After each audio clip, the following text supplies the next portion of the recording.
Hello, Coldwell Banker, and welcome to the fall edition of the Mile High View. We have an amazing lineup today with lots of information, so please get ready to take some notes. We're going to start with, the also fun topic of legal. Hi, Chris. Hi, Tammy. How are you? I'm doing fabulous. How are you? I am doing great. I guess before we get to legal, we're going to just talk a little bit about our panel today. Yes. All right. We have Kimberly Alexander, the branch manager for the Parker office. She's going to give some tips and tricks about starting your business plan. It is business planning season after all. We have Bill from GRA, all things mortgage, what's going on with rates, and he did bring a crystal ball today, and so he is going to be projecting some interest rates moving forward. Can't wait for that. We also have Jennifer Montoya out of our Colorado Springs office, and we have Amber Simonis out of South Metro. These amazing ladies are going to talk about client events in the fourth quarter and how to really ramp up those activities in a way to build business for the first part of next year. So we're looking forward to that. And I think it includes pie as well. So stay tuned for that. Well, anytime we include pie, I'm there. Okay. All right, Chris, let's get on to some serious business on legal. Awesome. You know, we always love talking about legal. Hey, for once, we're not going to talk about the new contracts. Well, that's refreshing, isn't it? Yes. Yes. I have 3 points to cover today, and we're going to start off with condo townhome special assessments. Okay. It's been a little bit of a headache in recent months and years. We've seen a lot of hailstorms in all over Colorado, right? Right. And this is one example of some of the issues. Hail damage happens, and then oftentimes the assessment doesn't come for quite a bit of time, right? They have to get bids, they have to figure out what's in their coffers, and so some of the suggestions I have are, number one, it's always a good idea to check the minutes of the HOA docs. Look in recent months to find out what's been happening in the meetings. What are they voting on? We're seeing this happen late in the contract where it'll come up and they'll say, well, we're doing a special assessment. And then what do? And of course, when we're in late in the contract, then we're having to renegotiate items. There's also questions around the HO6. If I have an HO6 and then the seller or the buyer buys it, does my HO6 cover it? Or does the new buyer's HO6 cover it? Sometimes title can escrow for these items if it's already been determined. And I do want to remind everybody to pay close attention to Section 16 of the contract, where it says any special assessment assessed prior to the closing date will be the obligation of, and then you have a box to check, right? It's either going to be the obligation of the buyer or the obligation of the seller. And whatever box you check in there will guide that. But again, the question is, when was that assessed? And that's one of the issues that we're running into is, when was this item assessed or when will it be assessed? So pay close attention. You can order an O&E or do a TBD title, but that's not really going to cover what you need it to. Right, because these special assessments are showing up at the 11th hour. Correct. Before closing, and everyone is being blindsided, if you will. Yes. By these assessments. So as a listing agent, Chris, how do I help eliminate some of this angst and last fire drill? So first off, talk to your seller and find out what's been happening in the HOA. Has there been any hailstorms? Has there been any issues with the complex that they know of? But it's not just hail, but it's also other things like older complex needs, new elevators, and new plumbing and things like that. Secondly, get your HOA documents up front. As a listing agent, it's always good to get prepared and get those HOA documents, peruse those minutes yourself, because you can overcome a lot of issues by looking at the minutes yourself so that you can go back to your seller and say, hey, look, I noticed they were talking about this potential special assessment. What's going on with that? And ask your seller, because they may not be paying attention. I know that's odd, a seller not paying attention to their HOA minutes. Yeah. Yes. So anyway, those are some of the things as a listing agent that you can do to get prepared. And then, of course, as a buyer's agent, always look through the minutes and recommend that your buyer look through those minutes as well. Sure, and I know sometimes on special assessments, it may apply to one building, not all of the buildings. Correct. So that's also something to pay attention to. Correct. So obviously the message here is get prepared. So let's talk about solar. I know this is always a fun topic. Yeah, so usually those conversations start with, "Hi, manager. I have a solar issue." Yes. Right? Oh, it does. Yes. I'm telling you. Obviously, sellers sometimes think the solar is worth a lot of money, just like everything else. And buyers oftentimes don't think the same way. And what happens is seller invests in solar, and oftentimes there's a solar lien or a solar lease or a solar plan, sometimes two of those. And then for whatever reason, they need to sell. And now they're talking to their listing agent. And they're saying, "Hey, I put solar on last year. I'm super excited. That should bring our value up." And of course, the listing agent often has to deliver that bad news of, "Well, the solar might not be worth as much as what you think it's worth." Because obviously value is oftentimes all in the eye of the purchaser. Yes. And so things to get prepared for, there's been some concerns lately I've heard with assumable solar loans. Is it assumable? I had one recently where I was talking to an agent and the loan was assumable. However, it was only assumable if it was over $15,000. The interesting part is this particular loan was just under that mark. And so it made the loan not assumable according to their rules. And so then they had to decide, they were already under contract, and they had to decide how they were going to handle that. Was the buyer going to pay for it? Was the seller going to include it? It gets tricky. Some of the things to pay attention to are there's 3 little sections in section 2 that address solar. 251, there's a box to check for inclusions, and there's a solar box there. In 255 is where you list any liens that will need to be assumed by the buyer. And then in 259, there's addresses the solar power plan. And so that would need to be assumed by the buyer. So make sure that you ask great questions as a buyer's agent when you're putting into an offer on that property. And as a listing agent, number one, ask great questions, but it's also a great idea to look and verify with the lender and ask great questions there.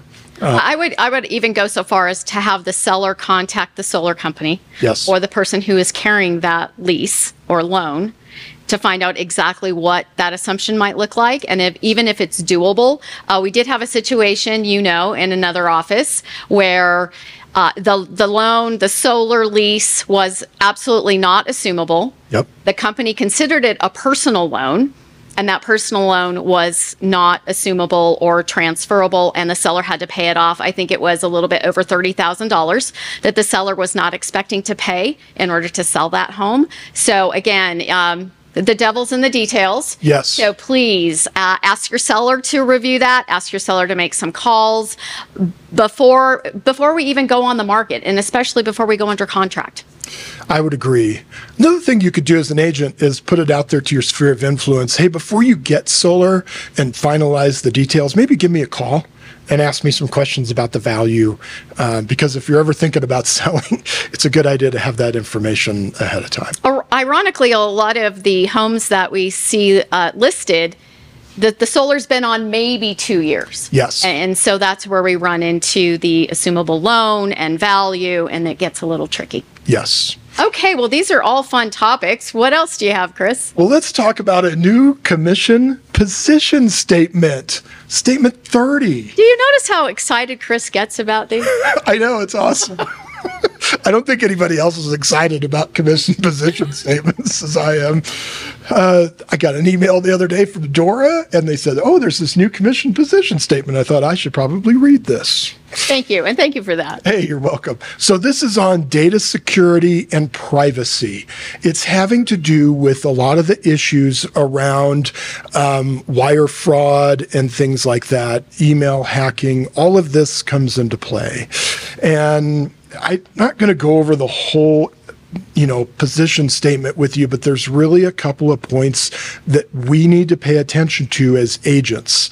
Number one, they specified email accounts, and they're asking agents to refrain or think twice about using free online email accounts. I think it doesn't list it, but I think it's going to include things like Hotmail or Gmail. And if you are going to use those accounts, remember that you should have two-factor authentication. You know that on our Coldwell Banker email addresses, we have two-factor authentication, and so that's there to protect you. And we're using the Coldwell Banker email. It does, it is protected, and it's also protected under our E&O insurance. Another thing to consider with this position statement is using public Wi-Fi. So if you're at Starbucks and you decide, I'm going to hop on the Wi-Fi here, something to consider, make sure you're using a VPN to protect your laptop and the data that you're using. So they're cracking down on this, obviously, so that if there are issues that come up, they have the opportunity to say, hey, we warned you, agents. So make sure to pay close attention to that. It's just so important. We had a recent, this week, we had another client who sent $100,000 in a wire to we don't know who. Yes. And unfortunately, that agent's email was duplicated, but there's always something wrong with that email. Yes. Another letter in your name, or Coldwell is spelled without the D. Yes. So, there's just so many things to be aware of. But the one thing that I would ask everyone, I know it happens and I know a lot of agents do this, but the minute you forward your CB Realty Home email to another email or to your Gmail, you lose a security that we've put in place with your cbrealty.com email. So please think twice about forwarding.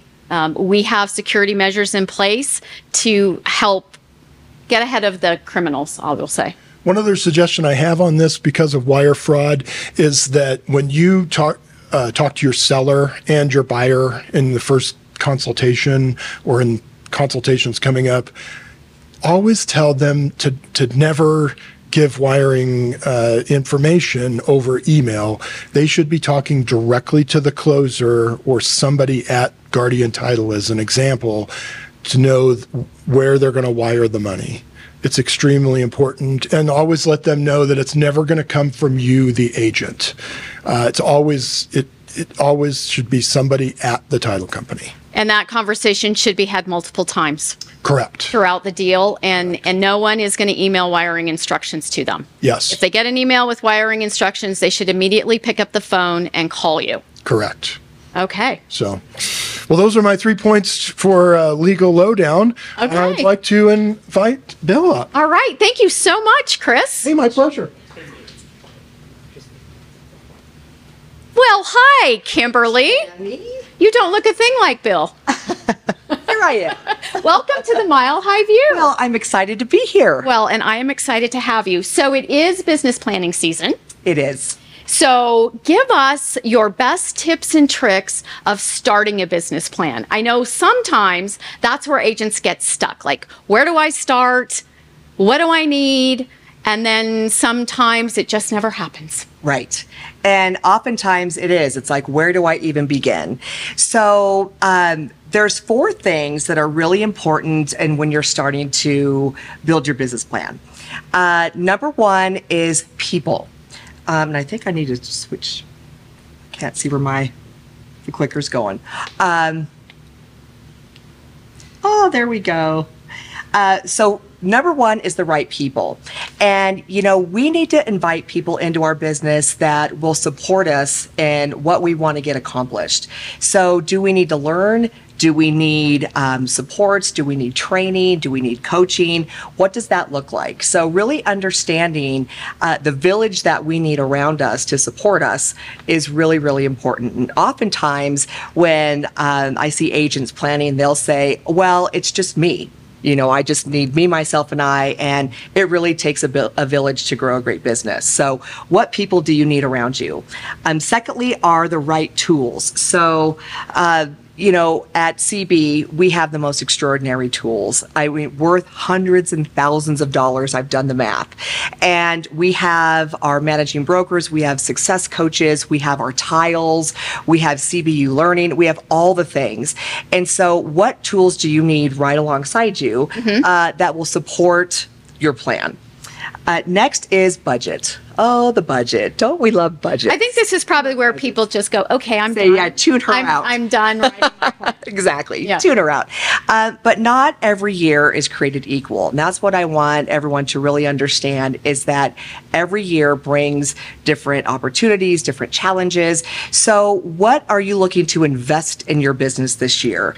Are you reinventing yourself? Are you maybe adding on some client appreciations, whatever that may be? But there is, it takes money to make money sometimes. So what does that look like in regards to your budget from a quarterly and a monthly basis? And then the right time. And our little chat today, time is going to kind of string throughout. We so want to do all these great things, but we oftentimes don't put the right amount of time into it. So oftentimes when we fall short, it's, I was hustling, I was out doing all these great things, but why am I falling short? And oftentimes our big dreams often don't mirror in the right amount of time that we need to give to it. So that is a really, really important factor to remember. So.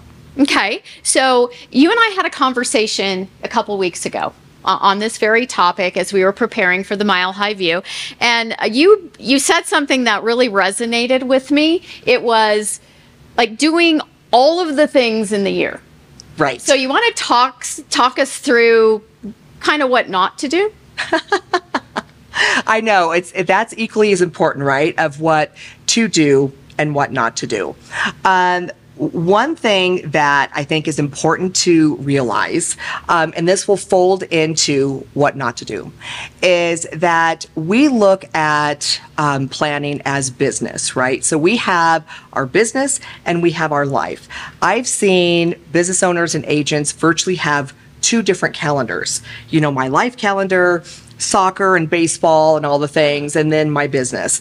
Well, where we fall short is that we have one life. We have business and we have life. Life affects business, business affects life, right? And we've seen that. Me personally, I've seen that. I've had goals of doubling my business in a year, and then life happens. So you have to make those adjustments. But what I want everyone to really sit and think through, and what I have found with agents and business owners, is that this step one, and this will help in what not to do, what not to focus on, is looking at your business and your life and really looking at your year as a whole. So is it the year that you're going to double your business and your life is just pretty easy self-running? Or is it the year that, we have aging parents, we have littles, so we're limited on time we can grow our business. We've got, are you moving, or any big changes in your life? So I want you to think of 2025 is the year of. And it doesn't mean that, believe me, our VP, I'm not saying your life is busy so you don't need to grow your business. That's not the message. But it's really owning, is this the year to grow your business by 10%, by 50%, because of all the things happening in your life? So we can have it all. I will never tell an agent, oh, you want to get in shape and lose 100 pounds and run a marathon and be soccer mom and double your business this year. I will say you can't, I'll never say you can't do it, but show me how you're going to do that. And so it's really important to understand this 2025 is the year of what? And is it your year to double your business, or is it your year to grow a strong, consistent business, but also tend to your life as well?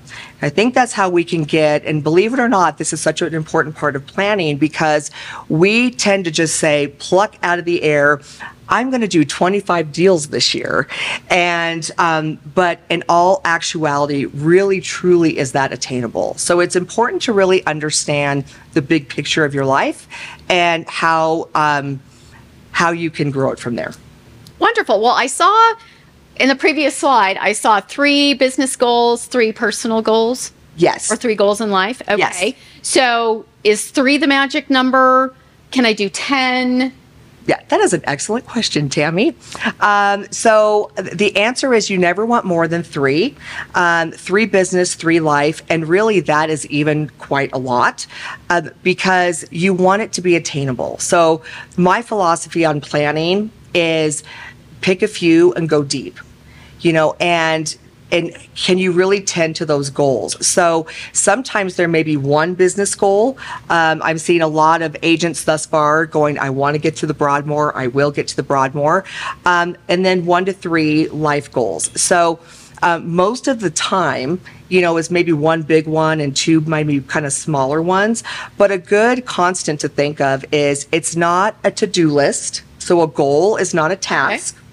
And it should not be something that you could accomplish in the first half of the year. It's the big goals that it takes you, 3 to 4 quarters to attain.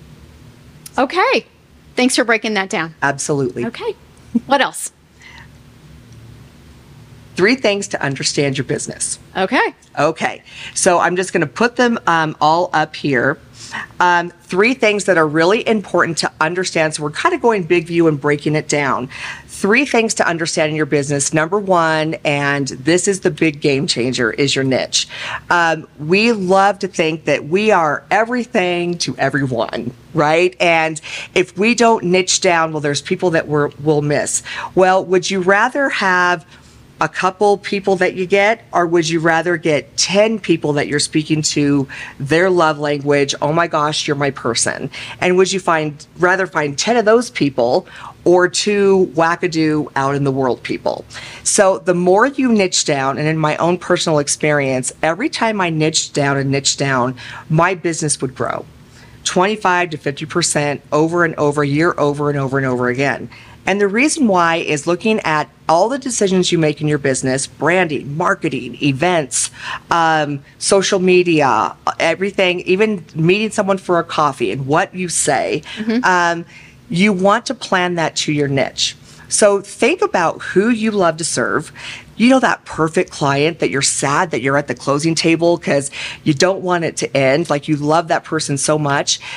That is almost like your avatar. And could you serve that client over and over and over again?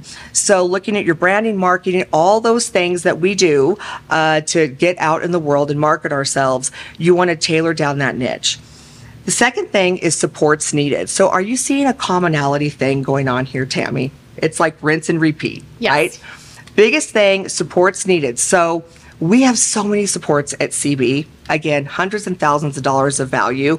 And looking at training, coaching, mentoring, all of our tiles, all the varying different things that we have built in. I could take an hour to break all those things down that we have here at CB, but training, coaching, hiring out, whatever that may be, what supports do you need to support the marketing, to get you to those goals, to be in front of the right people? So support's needed. It's important to really understand that now before January 1st, so you can start getting those people in front of you. Oftentimes you may need to seek them out. You may not even know who you need. Sure. But when you know who you need, they can get to work hip to hip with you. And then plan in real time, there's the time thing again, is to support your goals. So many times someone's out there hustling and they're doing all of the right things. But instead of reaching out to 5 people a day, do you need to reach out to 10 to get to that big goal if you want to double your business? So it's really important to realize the time that goes into it. About 95% of the time, and yes, I've tracked this, about 95% of the time when those that are doing all the right things don't hit their goal is because the amount of time wasn't there that they needed. So that's very. So we don't run out of plan, we just run out of time. Oh, I might take that. That's really good. I love that. Yeah, I think it's the big goals, chunking it down, and then putting in the time. And I've never really looked at the time piece, but Yes. I think that probably is something that can sideswipe a business plan. It's Huge. just not enough time.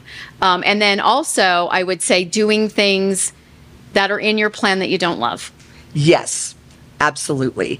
And I'm going to actually jump into that very easily on so many times in regards to marketing, jumping into marketing and what we don't want to do versus have to do. There are so many ways that we can market our business. Okay. My challenge to everyone is to pick 3 things to market. There's hundreds of ways to market our business, but that magic 3, right? So pick 3 things and go deep in it. So how many times I've heard an agent say, "Oh, I have to go farm today," or "Oh, I have to get my social media calendar together." And so my answer back to them is, what do you enjoy doing? Mm-hmm. Do you wake up in the morning and love what you do? And if you don't love farming, then guess what? Don't farm, because the energy, the going through the motions, anytime we feel that we're doing that from a marketing perspective, we will not be successful. If you don't like what you're doing, you're not going to see success. So there's, 2 different categories of marketing, outward and digital. Outward is just that. You're out with the people, right?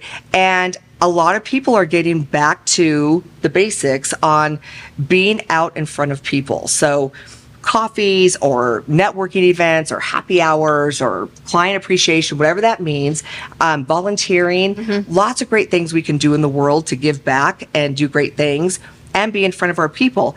And people love being hip to hip. We've gotten so used to, since COVID, right, before COVID, of not being in front of people. Right. So a lot of people are getting back to that. Then digital marketing, social media, CRM, Moxie. I've seen agents with huge success in that area, and other agents that they have a presence on social media, but they're crushing it outward. So pick 3 things that you absolutely love to do and go deep in that. You don't have to be a social media influencer, right? And you don't have to farm 5,000 houses every single week. Pick what you love and go deep in it. Nice. Yes. Nice. So 1 or 2 words to sum up success for 2025 in a business plan. Yes. So in 2025, working your plan. So let's wrap it all up. There are 2 words that are really important. What a shock. Time. Time. I see a theme here. Yeah, it's a theme. Are you allowing the time needed to achieve your goal? And really, as you are going through and building out your plan, and on a side note, Tammy, all of this that we're talking about today, this is before you even break out the calculator. Right? This is really getting your mind and your heart connected, really understanding the business that you want to build, the people that you want to be in front of, and the people that you need alongside you. And then how many hours a week can you put into that business? And does all of that speak the same language? So time is really critical. It's the game changer or game maker. And then next is consistency. We've heard that 100,000 times, and it really is true. Wake up every day, and what are we doing to grow our business? This is a 24/7 business. I've seen agents see incredible success working their business 15 to 20 hours a week with a ton of stuff on their plate. But are you doing all the right things with the right people in the right time? That really is the magic bullet. It really is. And consistency, are you showing up every day? So I teach to my peeps the 5-5-5 of reaching out to 5 people every day, following up with 5 people every day, 5 days a week.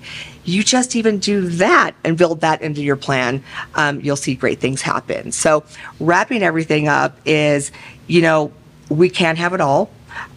We can live the life that we deserve, and we could build the business that we dream of. It just takes some organization and some thought to get us there. So, another question. How often should I review my business plan? Oh, you're so good. I would say what I personally do is I review it. It's a living and breathing document. I don't put it on computer. Call me old school. I put it in pencil and I write it out because life is an ebb and flow, as is our business. So I review it at the start of every month. And I also do a review at the start of every quarter, just because business can change, life can change, and we want to ensure that we stay on track with that. Beautiful. So the moral of that story is write a really great plan, but then review it. Yes. Don't put it away and pull it out this time next year and go, well, I guess I should have done some things different. It's like, wow, that looked really good. And I've seen plans color-coded, time blocked, all the things, and business didn't grow because they put it in the drawer and it didn't happen. So yes, I love that point. Please look at your plan and put it in motion. Wonderful. Well, thank you so much. Some really great tips and tricks. Thank so if you you. haven't started on your business plan, now would be a great time to just start thinking about it. I know in every office we're having business planning classes, one-on-one with your manager. So take the time, invest in yourself, invest in your business. Yep. It doesn't have to be a 30-page plan. No. It can be a one-page document, a one-page plan with some really specific action items and goals to get you where you want to be in 2025. Absolutely. So thank you so much. It was Thank a you pleasure for having having you. me. Thank you so much. Yes. Good luck, everyone. Okay. Up next, we have Bill, Senior Vice President, Guaranteed Rate Affinity. Yes, thank you for the introduction. Yes, thank you so much for being here. And I see that you're missing your crystal ball. Well, looking at that headshot that was on there earlier, that was the crystal ball. Good Lord. I think it needed its own zip code. So, no, I do have some facts that moving forward look good. Gotten a little short-term pain right now. So the feds did finally move. We've all been waiting for this. You're going to We have been waiting buyers forever. Oh, it's been Bill. brutal to hear. Yes. But we were all expecting a quarter point. We got a little more because somebody in accounting doesn't do their job very well. They missed 818,000 jobs that were not created. So by doing that, it bumped the feds from a quarter to a half a point, which is great. It's great. It helps your equity line, your credit cards, all those things. And then typically after the feds move, rates will bump up a little bit. Well, we bumped up a lot of bit because right after that, we got inflation that ticked up. In a jobs report that was supposed to be created at 145,000, we got 254,000. Well, if you dig deeper into that job report, 200,000 of those jobs are 16 to 18-year-olds. Not really going to move the needle, but as it looks on the outside, it created fear. So, what does fear stand for? Factual evidence appearing Real. correct. So, and that's what we're dealing with right now. So, I didn't know there was going to be a quiz. Okay. keep you on your toes. All right. But so it's moved us about a half point up. Okay. It's crazy.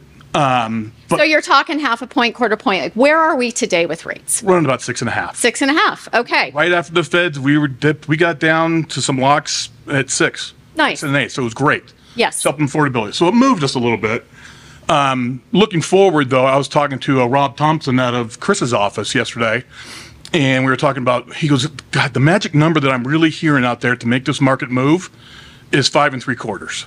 And I said, Rob, I understand that wholeheartedly, but for every 1% we go down, we add 5 million people to the pool.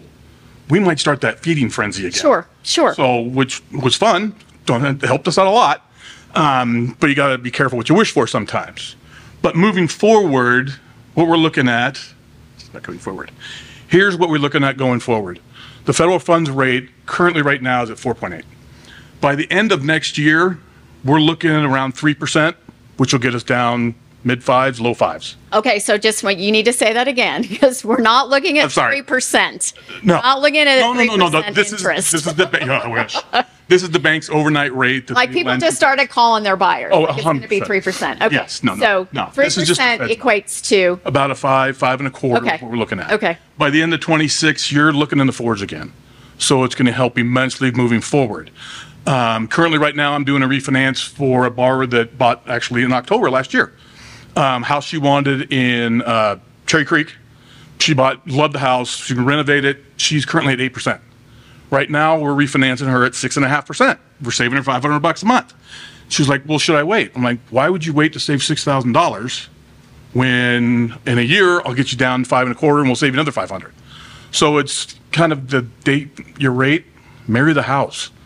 Well, and I think like waiting is never a good play. No. In real estate, because we could wait for the rates to come down, we could wait for the prices to come down, and what's the magic, right? There really isn't. So When's the best time to buy a house? Right. Now. When you need it. Yeah. Now would be a great time. So it's looking better going forward. Good. So again, anticipation of rates in 2025. 2025, we'll be looking in the fives. Looking in the fives. Which is gonna move some properties. Okay. We've got some good inventory right now. Okay. So I think Lane talked about the unicorn that people are looking at. I love Right. that analogy. That was awesome. But it'll start help. Affordability comes back, which is huge. Yes. So how much cash are you still seeing in the market? In respect to Purchasing. Because I think you guys track cash, right? yes, Colorado runs about 34% cash buyers, which is crazy. That is crazy. I talked to RVPs and asked them to reach out to agents that had people that were all cash buyers. That money's not doing anything. It's just sitting there. Let's get these people refinanced and get them out to buy some non-owners, some investment properties, get that money working again. So that would be a great, so they are reaching out to the agents to see if that's something they want to do. Okay. Because sometimes putting your money, all your cash in a property is not the best play financially either. No, right? not at all. We just need the rates to come down. Yep. And then the lending is more affordable, and we can do that. But to your point, a good time to refinance right now. Oh, definitely. If we purchased at the 8%. Oh, yeah. If you're a year ago, you got to reach out and get that money working again and get your affordability back down. Because right now, the other thing that we're doing is calling out to past clients is they're now looking at their escrow statements. And your taxes went up. Sure. And your insurance has gone up, and they're getting hit. So it's a good, we're talking about insurance agents who can then talk to and start shopping that stuff because it's all going up. It's brutal. Right.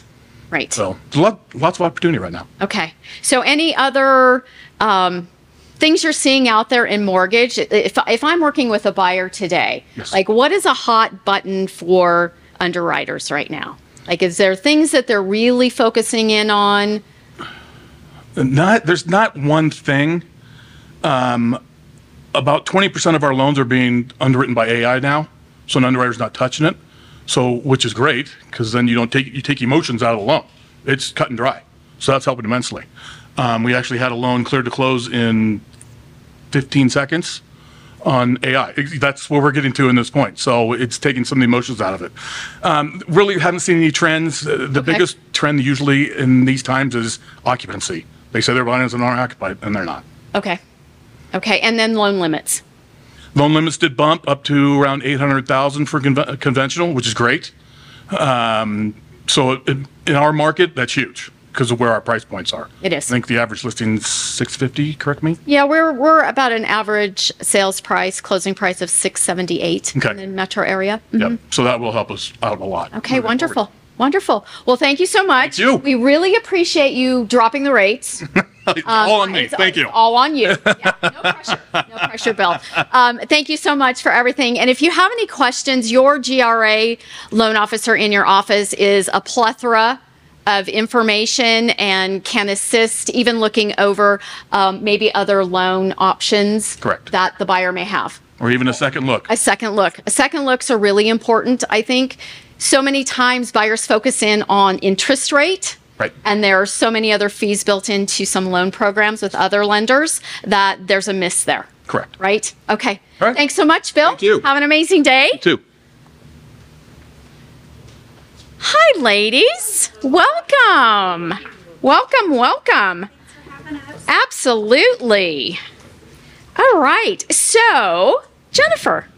Hi, Why don't you introduce yourself? Tell us a little bit about you, how long you've been in real estate. All that kind of fun. All the fun stuff, yes. So I'm Jennifer Montoya. I'm in the Colorado Springs office, and this is my 31st year in business. And she started when she was 10. Something like that. Yes. 18. Congratulations. That's awesome. Thank you. Awesome. Okay. And Amber. Hey, I was getting some background. Oh, you were getting some directions from our producer? Okay. Hi, I'm Amber Simonis. I've been with CB for 19 years. That's how long I've sold real estate. I wouldn't want to be anywhere else. And just been a Colorado resident for 25 years. Wonderful. So we have about 50 years of experience. Like quick math, right? Oh, when we were 10. That's right. When you were 10, we have about 50 years of experience. So I believe we're starting, you have the clicker, so we're starting with Jennifer. Okay. So we're talking a little bit about client appreciation events, the ins and the outs of that, the prep time. So talk to us a little bit about some of your most popular client events and how those are executed and why do you enjoy those? Sure. Okay. So in the fourth quarter, let's see if we're clicking here. There we go. Oop. Okay. So in the fourth quarter, I like to start out with really hitting all of the holidays. I love the holidays. So we do Halloween, Thanksgiving, Christmas, all of that kind of stuff. So this is an example of a little pop by for those of you who know Brian Buffini. I've been associated with that company for 25 years now. So this is just something fun that we do. And for Halloween, we send them out to all of our out-of-town folks. So this year, about 60 people are getting these, and we follow up with a little video. And then I also do Thanksgiving, which, let's see, there we go. So at Thanksgiving, we do a pie party, and I'll come back and tell more about that. And then for Christmas, we like to do two things as well. So I will send out, let's see if we have an example of that. Oh, there we go. Let's go back. Let's go back one more time. Okay, so for anyone that sold a house, I get them a wreath, and that's a great thing for out-of-state clients. We ship it out to them. For clients that bought a house, I do a personalized little Christmas ornament, and then I'll deliver it and look at something cute like that. So, so yeah, that's kind of the overview of what we do for the quarter. Okay, so I'm assuming that there's a lot of preparation. Yes. To these things. Yeah. So there's a lot of preparation to these things. Over the years, so I have a fabulous assistant, Teresa's her name. Over the years, what we have learned is to buy it early. So we buy Halloween stuff in August or September. We are buying Christmas ornaments. That's on our list actually today. So as soon as the vendors have it available, we buy it.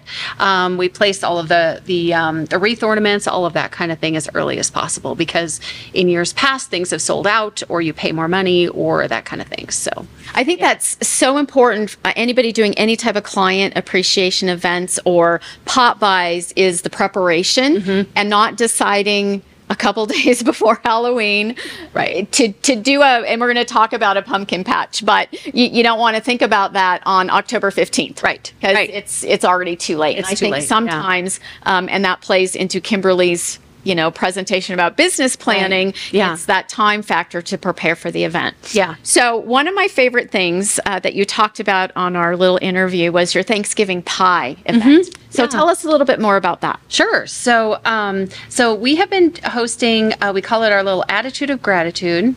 Let's see here. Where are we? There we are. So here's an example of the invitation. So we've been doing this event for 11 years now.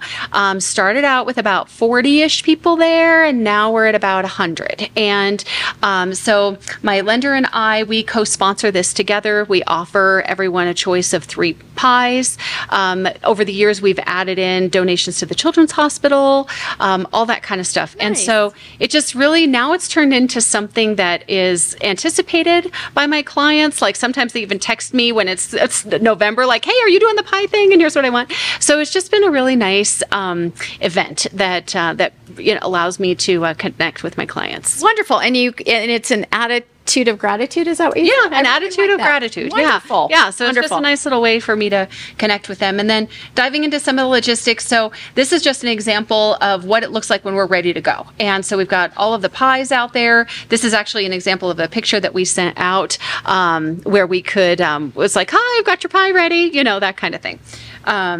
And then here's what we're giving away this year, actually, little spatulas and then these little beeswax wrapping. So that'll be kind of fun. We always try to do kitchen gadgets and see like what the latest trend is. And that seems to be really fun to do.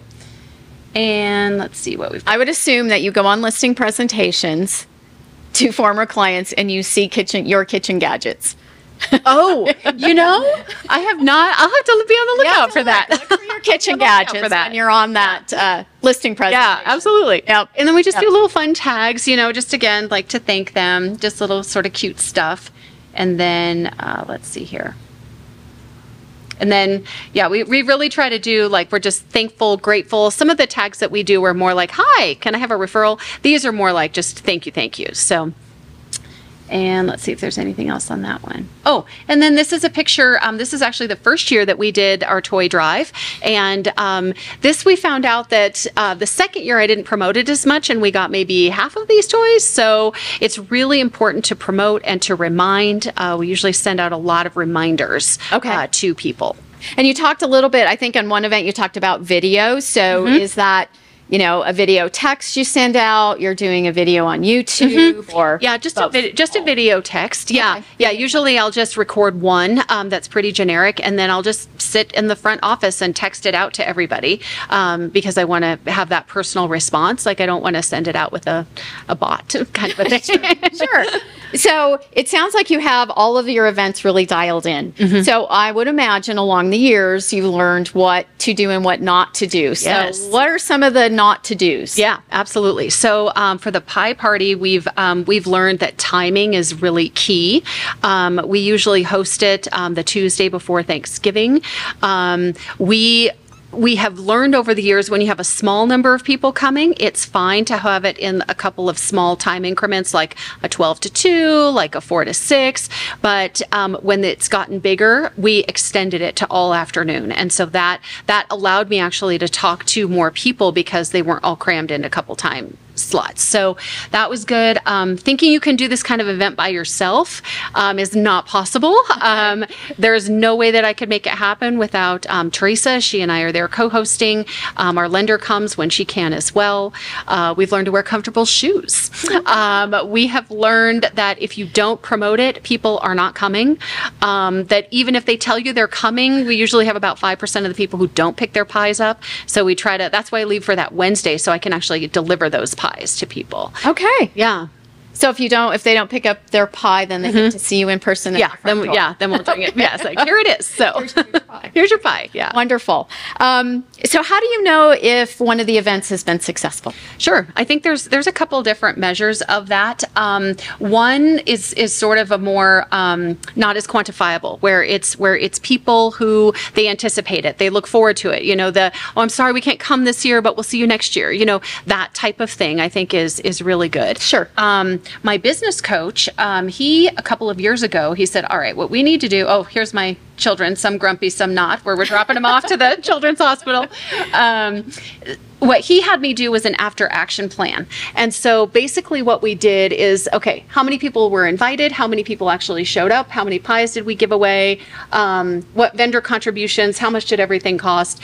And then the most important thing, he had me track possible GCI from referred transactions. So one of the things that I do is I have a notepad with me, and anytime anyone mentions anything about real estate during this pie party, I'll write it down. I'm like, hey, I just want to take some notes, just, that kind of thing. So the first year we did this was from the first year. So it was, 20 possible referrals, doing various things throughout the year and all of that. So, and then let's see if we have a second page on this. It might just be, the other thing that we do is we just do a debrief.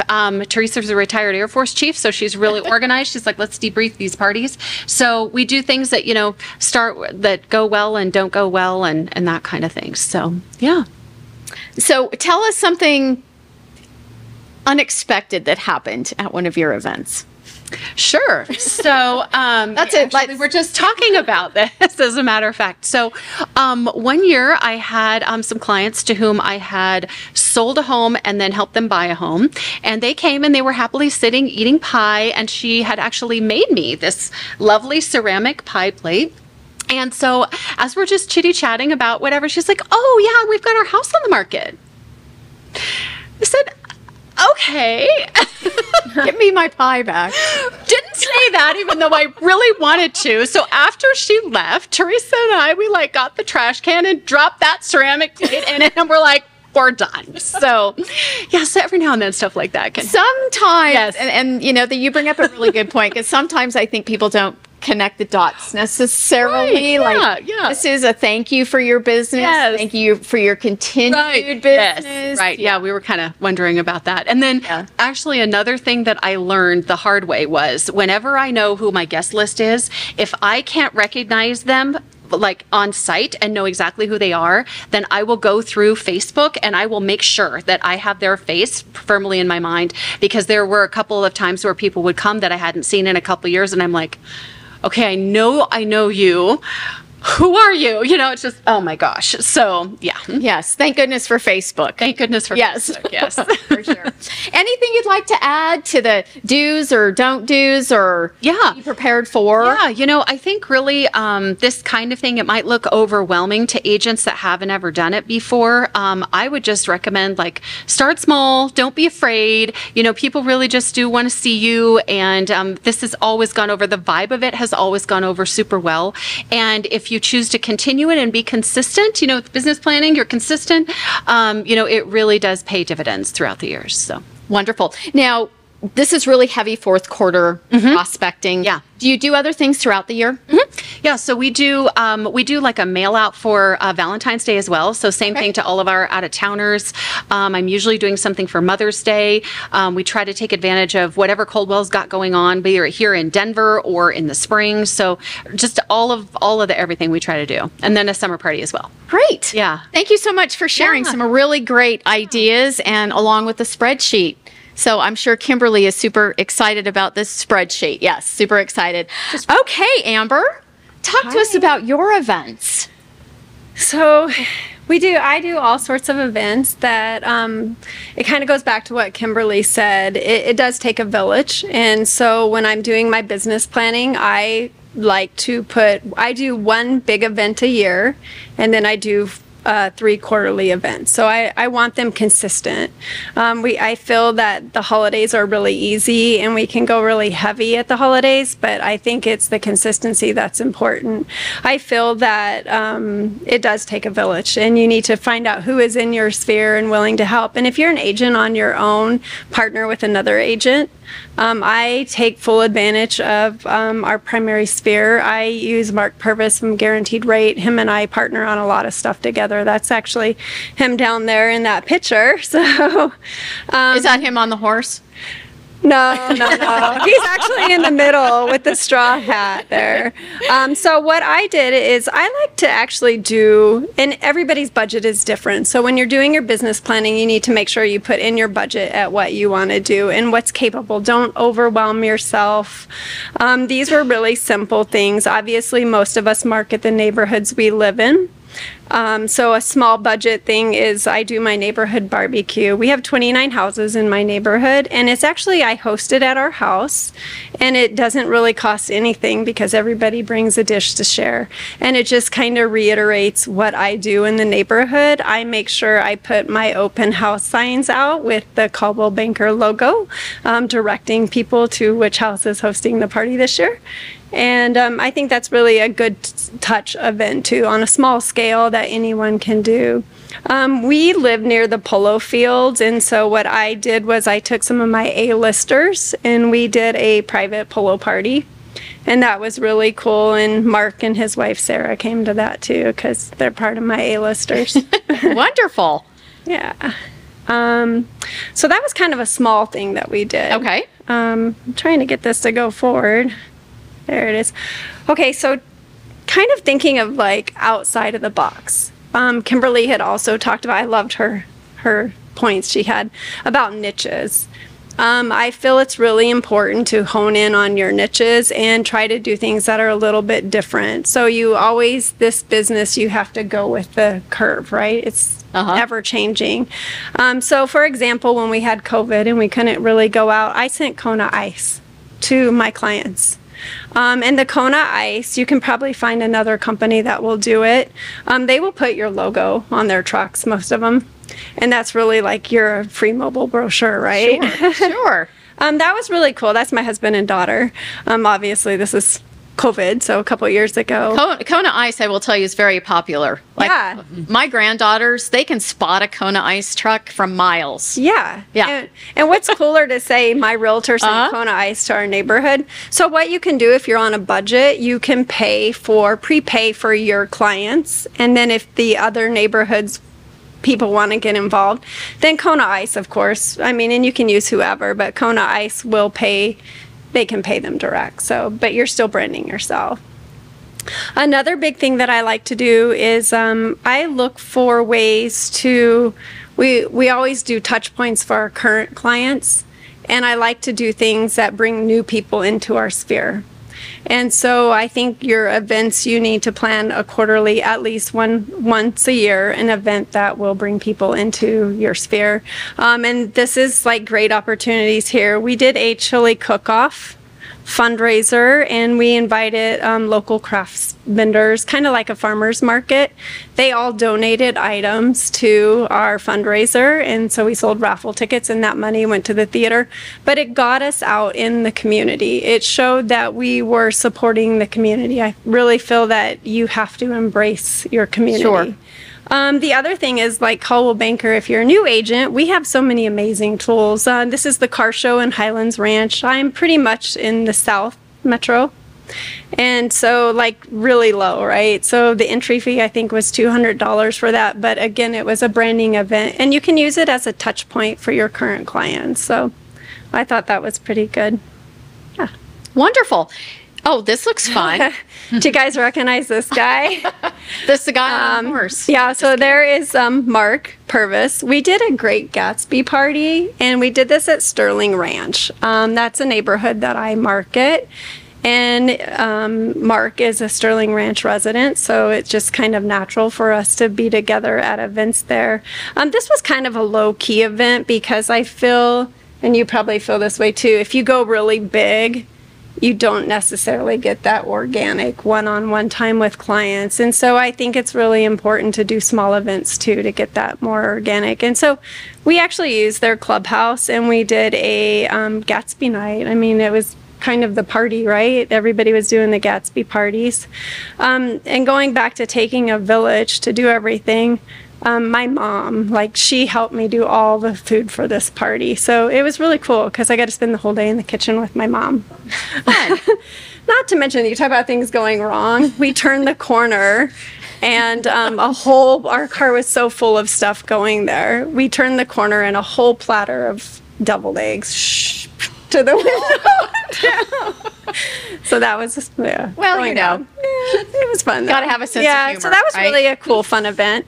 The thing is, too, is like you talk about things being like, if you feel it's a failure, it's hard to get. I feel like the show factor in Colorado is not the best for your events. But the thing is I made a touch point when I sent out the invites. I made a touch point when I called to remind them. And then I had my people at the event. And then after the event, I had another touch point saying, hey, I'm sorry we missed you. We'll do it again. I hope we'll see you then. So, yeah. You bring up a really important piece of it for both of you. It's that beginning, and then there's the event, but there's also what you do afterwards, and how many touch points before and how many touch points after. Because it's just not about the pies or Gatsby or, Polo. It's about all those touch points. Right. And if you don't like to farm, and farming's not your thing, like, farm your events per se. Sure, like, sure. Make them your That's a great way to put it. Yeah. So, okay. Solar eclipse. This is fun. So another one is trying to capture what's going on in time, right? Being current. So again, this was at Sterling Ranch, and I'm going to say probably to do this event, probably I spent the max, maybe $100, and I opened it up to the whole community. We made it an event on Facebook to the public. I provided solar eclipse glasses, and we just set up, we did a prize wheel. People showed up. I brought a couple things of cupcakes, and that was it. I mean, again, it was like a natural, organic thing. And, you know, of course, you brand while you're there. Sure. Just kind of fun. I think you really need to immerse yourself in the communities that you're marketing and really brand yourself and use your events to do that. Wonderful. Do we have any pictures of the pumpkin patch? I think I do. Yeah. Okay. So, I don't know. Going back and forth a lot. So our big quarterly event is I don't know, we're kind of glitchy here. Yes, we are a little glitchy. We're having lots of technical things today. That's okay. We'll roll with it, just like you do in our business. That's right. That's right. We know how to pivot. Yes. Yeah, I promise I'm not touching it. So my big event that I do once a year is a pumpkin patch. And it's kind of a ghost in there, gremlin in there. So the pumpkin patch takes a lot, talking about prep and everything. When you bring a semi-truck full of pumpkins to your property and you make what looks like an authentic pumpkin patch, it is a lot of physical labor. Yeah. So that's really cool. So what we do is we actually, we get a local farmer. He's out of Canesburg because I like supporting, if you can't tell, I'm a big advocate for supporting local. And we bring in a semi-truck full of pumpkins and then we move them out into the field. And then we invite our clients all to come and get a pumpkin and we grill. And it's just like a day event. We bring in a bounce house and I'm kind of unique, and so that's the other thing is you have to find what your niche is and what makes you unique. Sure. I have a little ranch, and we have ducks and chickens, and you know, the kids thought it was really cool chasing the ducks, and I grabbed a duck. I saw your picture. Yes. Grabbed a duck. So I had the honor of attending Amber's pumpkin patch this year with our granddaughters, and they got to pet a duck, which was very cool. That was like the highlight of their day. I just want you to know. And then going out into the field to pick the pumpkins is really cool. Yeah. But you don't have to go this big. And so this year, I actually, this is my big budget event. So this event probably runs us about $1,500 in that range. But I actually partnered with another agent this year. And Fred and I, that's my teammate, we partnered with Vicky Zeeb. And we just made it really fun. Like, our spheres are different. It was just cool to do it together. So bringing in, talking about your village, why not partner with another CB agent on an event like this? Because it just goes so much further and it gets more advertising. And she's the queen of social media. So who else would you want promoting her? There you go. Right? There you go. And I think there was even a gender reveal at the pumpkin. Was. That's the first. That's the first. We did have a gender reveal. It was one of Vicky's clients, and they did the cake. And so I missed it because I feel like this event, when we did it during COVID, we did do the Sign Up Genius. And I kind of like that because it spaced everybody out because not everybody is the best at trying to figure out parking. And I mean, we have a bigger property, but when everybody shows up at once, it's still kind of like, you know, Black Friday at the mall parking. So it was good. But that's really cool. And so the thing about this event is really nice is the people that don't come to the pumpkin patch, they couldn't make it for one reason or the other. We all have life. I use the pumpkins as Popeyes. So, like, I just load up my car and I put tags on the pumpkins and I take them and I leave them on people's porches. And I'm like, I joke, I'm like doing a drive-by Halloween decorating for you. So get ready for fall because it's coming. So it's just kind of cool event. Another event we have coming up is I'm actually partnering again with Mark. We're doing a nacho usual football party. That's what we decided to call it. And so very creative, very creative. Again, low cost. So this one actually will probably cost Mark and I nothing. So how we're pulling that off is we are doing it in a new community that has builders. We've partnered with the builders and the builders are going to sponsor our nacho bar. So we're just going to brand ourselves as one of the organizers of the events. And we're just doing it. They have a bunch of big screen TVs. So if you have a clubhouse, I think it's really good to use your community amenities. I mean, you're there marketing, right? You want to specialize in it. So we're just doing a full nacho bar and come watch football. How fun is that? And there's Awesome. a brewery in there, so people there can you buy go. beer, and Sure. then I'm not liable for that. So. Correct. Yes. Correct. Yeah. We don't want that to be the next legal lowdown with Chris. Yeah. No. Okay. So surprises, things that maybe you didn't anticipate during an event. I mean, there's always a curveball, and you really just go with it. I think the biggest obstacle is not really what's going to happen. I think your biggest downfall would be if you don't plan ahead, no matter if it's small or large, and not tapping into the marketing. I mean, if you're going to spend the time and the money to do an event, make sure you spend the time to do the marketing before, during, and after. That's the biggest thing. But I think probably the biggest obstacle is people not doing things, like just overthinking it and not doing it. I think you just need to just do it. Right, because you both have alluded to you learn along the way. Like you learn what works, what you would do differently, what you wouldn't do. Maybe has there, for one last question for both of you, was there an event that you did that you wouldn't do again? Ooh. I don't think so. I mean, I think every event has had its benefit. There's events that I don't think were as advantageous to market. I think other events yielded more return on the time and the investment. I think that, I mean, we've done things that I think it's just a matter of timing.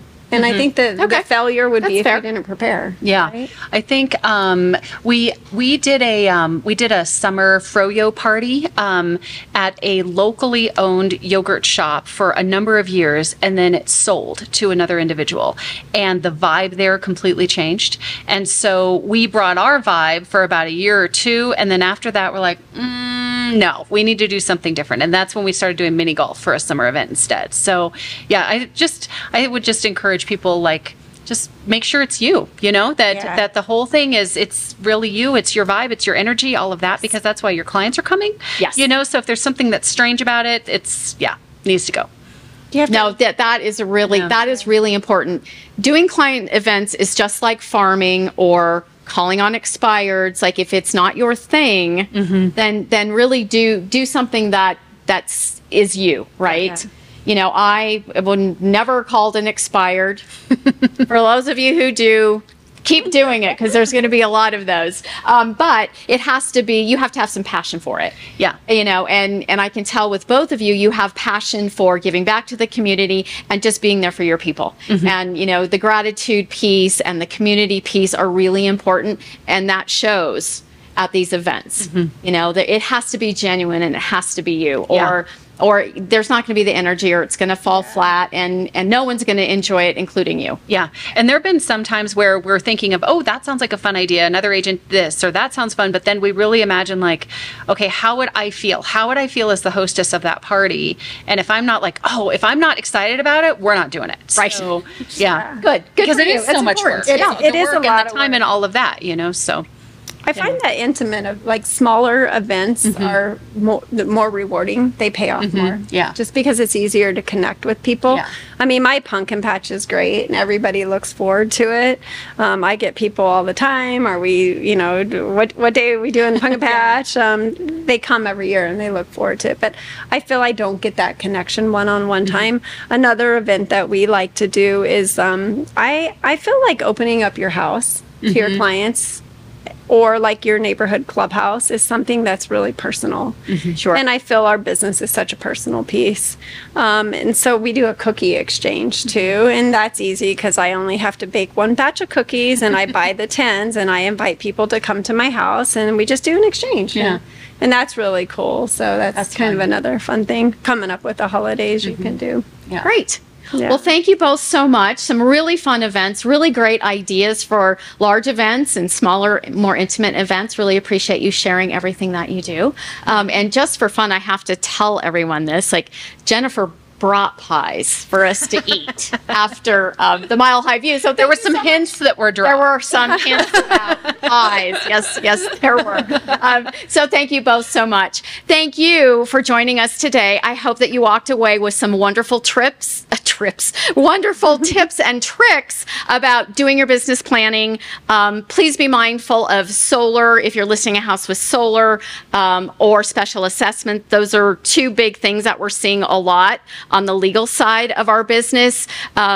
Start your business plan now. Don't overwhelm yourself. I think Kimberly only gives us 3 goals, so that's pretty cool. Don't do 10. And for fun, plan a client appreciation event, whether it's 1 a quarter or 6 or 1 big one. I think that they're hugely beneficial. So thank you so much for everything that you do at Coldwell Banker. We appreciate you and all of your hard work, and we will see you soon. Have a great day.